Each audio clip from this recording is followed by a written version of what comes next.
アイリットのケミメイと仲良しエピソードを集めてみた。2024年3月25日にルセラフィムや BTS 等が所属しているハイブ傘下のレーベルである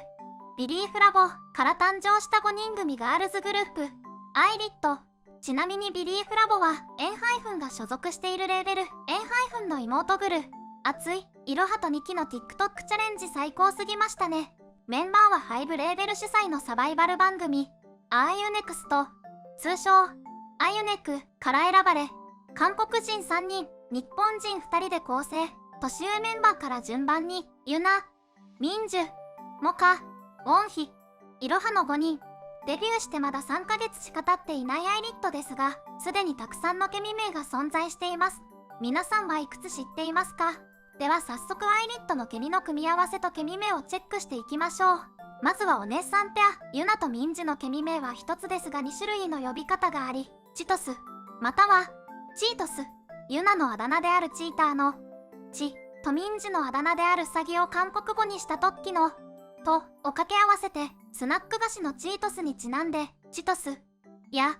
チートスと呼ばれています。バラエティコンテンツで2人がお買い物中、カートを引いているミンジュはユナに待っておいてと言われるも、いつまで待てばいいのかわからず結局ついていってしまうミンジュ。ユナに待っといてって言われてキョロキョロしとるミンジュ。保護したい笑い、結局ついていくのも可愛い。笑い耐えられなくて笑っちゃうミンジュとユナと尊すぎる。ミンジュにカメラ寄ってる時にユナ絶対何かしてそうでめっちゃ気になる。ユナとモカのケミ名は一つで、あかず、ユナのあとモカの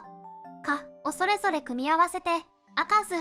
と呼ばれています。アーユネクストのコンテンツでどうやら2人はデートに行ったことを明かしており、ユナによるとモカとのデート内容は牛肉をいっぱい食べて写真を撮ってデザートがあるカフェに行ってケーキと飲み物をシェアして、夜は映画館でトップガン2を見ました。かなり充実したデートコースだったよ。またマグネチックの MV 制作秘話としてモカとユナが2人で撮影した時を振り返り、ユナはもっと綺麗なシーンを撮りたくて、私たちも監督も納得してなくてずっと撮影していました。するとモカさんがユナさんサランへって言ってくれたので、すごく元気が出て、その後すぐにいいシーンが撮影できました。周りへの気遣いとメンバーへの愛にあふれたモカ、それを純粋に受け止めるユナが可愛すぎます。ユナとウォンヒのケミ名は2つあり、キチズ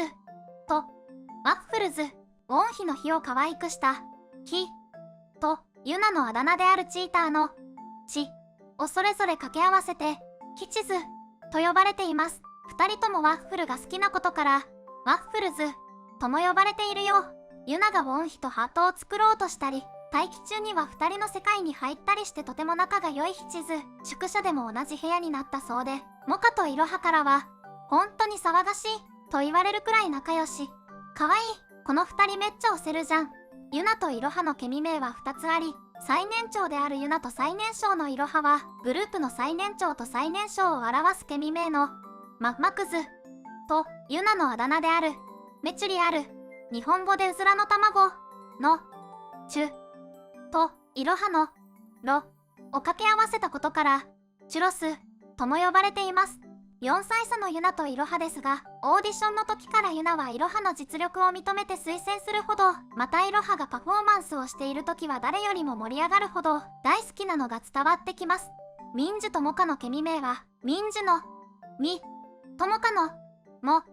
掛け合わせてミモズと呼ばれています。アイリットのライブ配信中、ミンジュの服の紐が落ちていることに気づいたモカが肩にかけてあげるという場面が、この場面がきっかけでミンジュとモカのケミを押す人が増えたのだそう。初めの頃はお互い気まずいと言っていましたが、これから仲良くなっていくのを見守りましょう。ミンジュとウォンヒのケミ名はコンアルズ。コンアルとは日本語で豆粒という意味です。2人とも頬がふっくらとしていて豆粒のように可愛い丸顔なので、そこから由来してコンアルズと呼ばれています。待機中、髪の毛を整えたりふざけ合ったりするミンジュとウォンヒ。ウォンヒが急にオペラバージョンで歌い出しても、ミンジュは慣れているのか全く気にしていない。しかしこれもよく一緒にいて仲が良いということですね。ミンジュとイロハのケミ名は2つあり、シュークリームズとウルボズ。シュークリームズとは2人ともシュークリームのたい焼きが好きなことから由来しています。ケミ名が特に決まっていない時にファンが X で名前を募集し、2人ともたい焼きはシュークリームという理由から投票によって選ばれました。また2人とも普段からよく泣くことからブルボズとも言われています。 SNS で流行っていることを一生懸命練習するいろはを見て撮影するミンジュに可愛いと言われ照れながらくっつくいろは、お互い可愛い。モカとウォンヒのケミ名はモヒットズ、モカのモとウォンヒのヒをそれぞれ掛け合わせ、お酒の名前であるモヒートにちなんでモヒットズと呼ばれています。アイリットの公式 SNS で音楽に合わせて遊ぶモカとウォンヒ、無事成功し、最後にはハグしているところも含めて可愛い。これをやろうってなってる2人がもう可愛い。癒しすぎる気に。日本人メンバーであるモカとイロハのケミ名はモカロン、マカロンみたいで可愛い。モカとイロハのロをお菓子のマカロンと掛け合わせたことからモカロンと呼ばれています。アイリットの YouTube コンテンツ内でイロハの描いたイラストを見て笑い合ったり飲み物を共有したりと、まるで本物の姉妹のようにとても仲が良いモカとイロハ。お互い日本人同士なのでより安心できるのかもしれないですね。ウォンヒとイロハはグループの末っ子組なのでマンネズと呼ばれています。その他にもウォンヒのヒとイロハの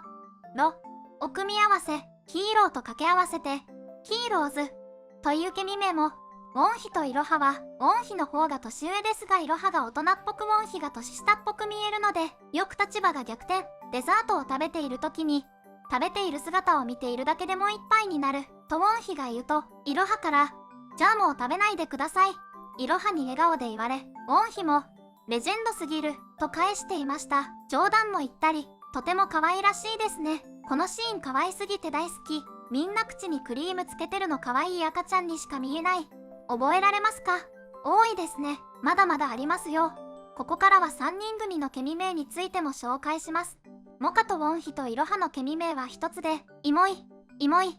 とは、ウォンヒのモカの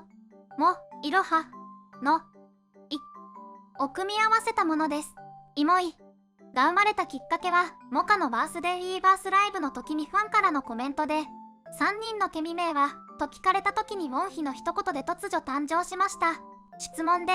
日本の好きなところはと聞かれたウォンヒが、私が好きなのはモカとイロハと回答。モカとイロハは困惑した表情で笑っていましたが、ファンにとってもモカとイロハにとっても嬉しい回答。ミンジュとウォンヒとイロハのケミ名は一つで、コンジャバンズ。コンジャバンとは韓国の黒豆煮のこと。コンジャバンダ嫌いなミンジュとコンジャバンダ好きなウォンヒと、コンジャバンとは何だなイロハからウォンヒの思いつきで生まれたケミ名です。動画内で即興でウォンヒが名付けたことで結成。ユナとモカとウォンヒのケミ名は一つで、ウーフフ。アイリットの YouTube 動画内でユナとモカとウォンヒの3人がウーとウーフとフーのプレートをそれぞれ持っていたことから生まれたケミ名です。ユナのバースデーライブ中コメントで、ウォニとユナハグしてとあり、ハグをしたユナとウォンヒ。しかし自分にはないと思ったモカが拗ねてしまいました。その後きちんとモカにもハグをするユナとモカがハグをしている後ろから肩をトントンとするウォンヒも含めて全員可愛らしくて平和なシーンとなりました。いかがでしたでしょうか？この先もたくさんのケミ名が増えると思うので覚えるのが大変。でも少しずつ覚えて一緒に応援していきましょう。コメントや高評価、チャンネル登録もよろしくお願いします。